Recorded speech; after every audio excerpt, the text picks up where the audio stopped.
မင်္ဂလာပါရှင်နှာမွန်နှာပိတ်ထိတ်ကညာဝေဒနာများကိုလပေါင်းများဆိုတာခံစားနေရလို့စိတ်ပြက်နေပြီလားကျမလေးညတိုင်းစိတ်တောက်မနေ့တိုင်းစုကြဲတွေနဲ့နှာရည်တွေညစ်ပြီးဒုက္ခရောက်ခဲ့ရတာပါစိတ်တောက်မှတက်တာပြီးစိတ်ပြက်တာနဲ့ပြန်ဖြစ်ပါတယ်ရှင်ဒါပေမဲ့ကျမတို့မြန်မာပြည်မှာအလွယ်တကူရတဲ့ခရီးစိတ်လေးဟာဒီဝေဒနာအတွက်နှက်စေးသမျှအစွမ်းထက်တယ်ဆိုတာသိလိုက်ရပါတယ်ရှင်ဒီနေ့ကငွေသိန်းချီကုန်ပြီးမပြောက်တဲ့သူတွေတောင်တက်တာခဲတဲ့ကိုတွေးနေလက်မှာကုန်ကြစရိုက်လုံးဝမရှိပါဘူးနော်ကျမကိုယ်တိုင်လည်းတစ်ကြိမ်နဲ့ဆန်းသက်ကြည့်လိုက်တာနဲ့ပဲမနက်မှာ90%နီးပါးတက်တာသွားတာကိုအန်အိုးစွာတွေးလိုက်ရပါတယ်ရှင်လှုပ်ဆောင်ရမယ့်အဆင့်တွေကအញ្ញမ်းယူရှင်းပါတယ်နော်၁ခရီးသီးအမြက်တွေကအစစ်ကိုထုတ်ပြီးတန်စင်အောင်တွေးလိုက်ပါ၂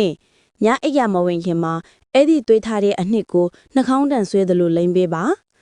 ၃ပြီးတော့မျက်ခုံးရိုးနှစ်ခုကြားနှစ်ဖူးသိပ်ကိုလည်းနည်းနည်းလေးတို့လိမ့်လိုက်ပါ